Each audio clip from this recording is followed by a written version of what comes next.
Hello दोस्तों, welcome to ICM channel. सो हमसे बात करने वाले हैं तीन स्टॉक के बारे में।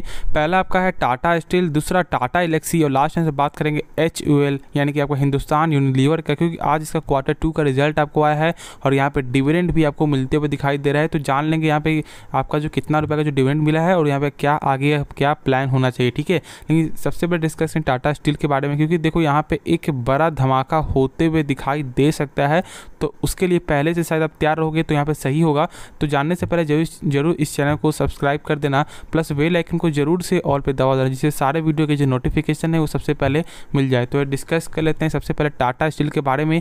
जो मैंने कहा कि यहाँ पे एक बड़ा खतरा आपको जो मंडरा रहा है, देखो खतरा क्या है, मेटल सेक्टर, ठीक है। क्योंकि देखो अभी आज के दिन आपका जो JSW स्टील का, ठीक है, यहाँ पे क्या आपको आया है, Q2 का रिजल्ट आपको आया है और क्या देखने को मिल रहा है कि एक भारी लॉस, ठीक है, यानी कि क्वार्टर में था, नहीं जो Q1 में प्रॉफिट में था, ठीक है, लेकिन Q1 से भी यानी क्वार्टर वाइज से भी एक गजब का यहाँ पे गिरावट हुआ है, यानी कि माइनस में है, ठीक है, माइनस लगभग ऑलमोस्ट यहाँ पे 800 करोड़।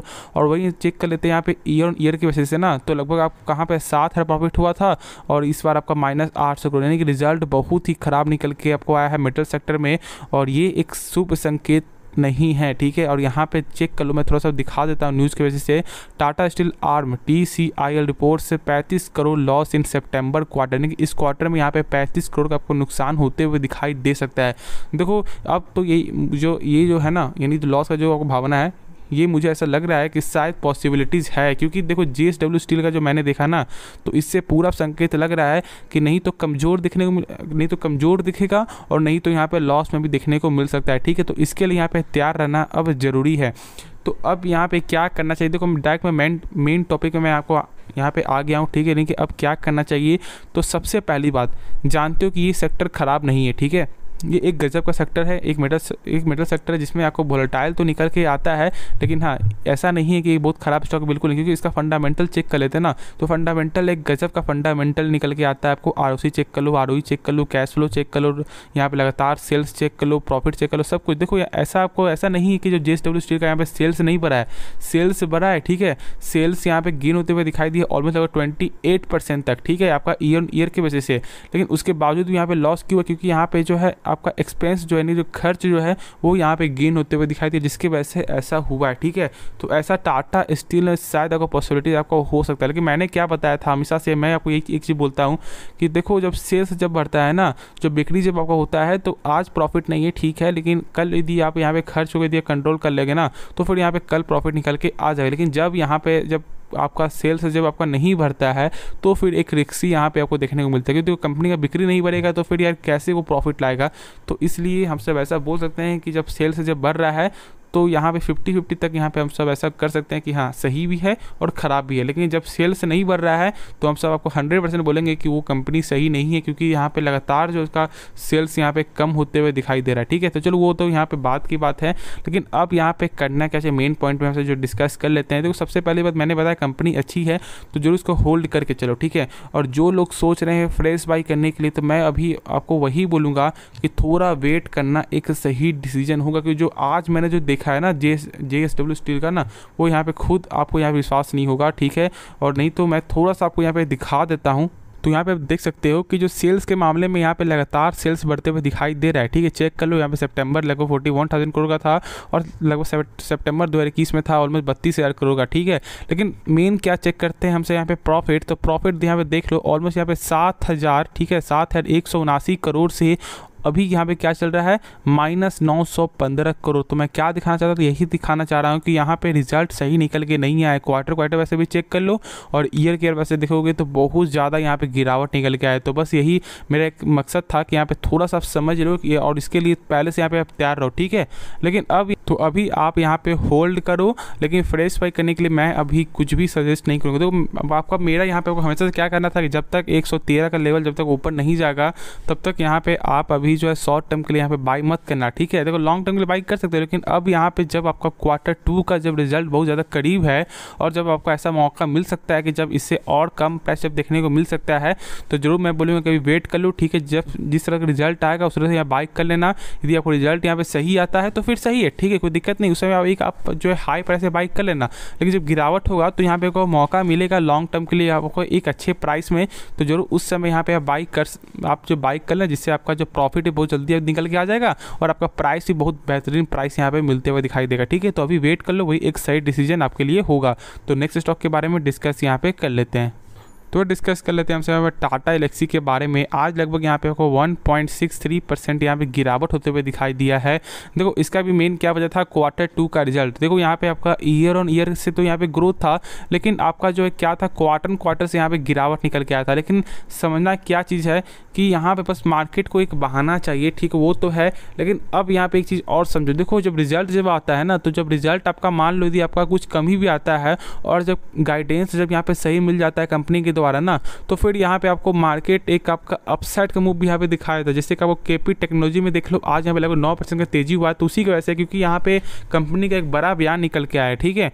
तो इस तरह से टाटा एलेक्सी का क्या हुआ कि रिजल्ट तो खराब आया क्वार्टर की वजह से, लेकिन यहाँ पे गाइडेंस यहाँ पे सही मिलते हुए नहीं दिखाई दिया, जिसकी वजह से यहाँ पे मार्केट भी कोई भी ऐसा मूड नहीं पकड़ा और मार्केट ने यहाँ पे आपको धड़ाम से इसको यहाँ पे गिरा दिया, ठीक है।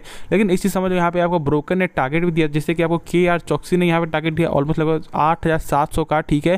तो टारगेट मिलते हुए दिखाई दे रहा है। देखो कंपनी सही है, लेकिन अब इसमें करेक्शन आपका एक अच्छा खासा करेक्शन आपको होते हुए दिखाई दे चुका है। मैंने इसलिए जब 10 जब प्राइस चल रहा था तो मैंने कहा था कि यार किसी भी स्टॉक का एक सही प्राइस होता है, उसमें बाई मत करो। और बहुत लोगों ने यहाँ पे मुझे कहा भी था कि नहीं मैं बाई करूँगा, इससे भी और ज़्यादा प्राइस जाएगा, 15 जाएगा। देखो जाएगा नहीं जाएगा ये किसी को नहीं मालूम, लेकिन जो चीज़ आपको ऐसा जो लग रहा है ना कि यहाँ पे गिरावट हो सकता है, बहुत एक हाई प्राइस चला गया है, तो जरूर उसको फॉलो कर सकते हो यार, ठीक है।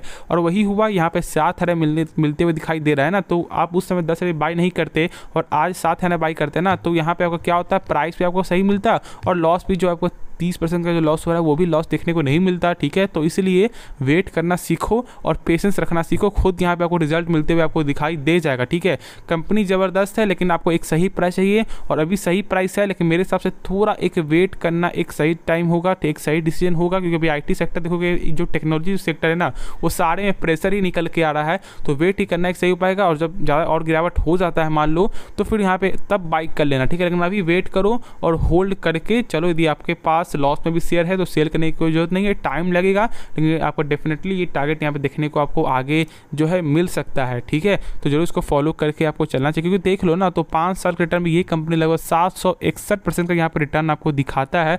एक चीज़ और समझ लो, बहुत से लोग यहाँ पे क्या करते हैं कि आपको जो रिटर्न को देख कर यहाँ पे जज करते हैं कि कंपनी कैसी, देखो वैसे कभी भी जज नहीं किया जाता। बहुत से कंपनी रिटर्न देखोगे ना, तो यहाँ पे लगभग 100% होगा, 150% होगा या 50% होगा, तो क्या हम सब ऐसे बोल दें कि यार कंपनी खराब है? नहीं, बिल्कुल भी ऐसा बोलना सही चीज़ नहीं होगा, क्योंकि देखो कंपनी को जज कैसे करते हैं, फंडामेंटल के बेस से, उसका प्राइस के हिसाब से, प्लस आपको न्यूज़ के हिसाब से, उसका फ्यूचर के हिसाब से, ना कि आपको रिटर्न के बेस से। क्योंकि रिटर्न के बेस में आपको वही लोग जज करते हैं जिससे जो फंडामेंटल के बारे में ज़्यादा नॉलेज नहीं होता है, वो बस यहाँ पर रिटर्न देख लेते हैं, रिटर्न 200% रिटर्न है यानी कंपनी सही है। ऐसा बिल्कुल भी नहीं देखा जाता है बनाया। आज यहाँ प्रॉफिट कर सकते हो, लेकिन आने वाले समय में कभी ना कभी तो यार एक गलती करोगे और वो सारा पैसा यहाँ पे आपको फंस जाएगा, ठीक है। तो यहाँ बहुत से लोगों को बुरा लगेगा, लेकिन बुरा यहाँ पे नहीं मानना, यहाँ पे सीखने की ज़रूरत है, ठीक है। सीख लो, क्योंकि आगे जाके यहाँ पे ऐसा गलती नहीं करोगे, ठीक है। तो जिससे ख़राब लगे उसके लिए यार माफ़ कर देना, और जिससे यहाँ पे कुछ समझने को मिला तो जरूर यहाँ पे आप फॉलो कर सकते हो, यानी कि सब्सक्राइब कर देना, ठीक है। चेक कर लो मार्केट क्या लगा, वो 45,000 करोड़ का मार्केट कैप भी है। मार्केट कैप भी घटते हुए दिखाई दिया है ऑलमोस्ट लगभग जो है 50,000 करोड़ से, तो ठीक है। तो ऐसा यहाँ पे चलता रहता है, लेकिन हाँ कंपनी सही है और बस इस यहाँ पे क्या करना है, थोड़ा सा वेट कर लो, जब एक सही प्राइस आएगा तो फिर यहाँ पे बाई कर लेना, शॉर्ट टर्म के लिए भी और लॉन्ग टर्म के लिए भी, ठीक है। तो चलो नेक्स्ट स्टॉक के बारे में डिस्कस यहाँ पे कर लेते हैं। चलो डिस्कस कर लेते हैं हमसे यहाँ पे आपको हिंदुस्तान यूनिलीवर लिमिटेड के बारे में, जिसका आज यहाँ पे Q2 का रिजल्ट यहाँ पे आते हुए जो दिखाई देना था और दिखाई दे भी चुका है। तो देख लेते हैं कैसा रिजल्ट आया है।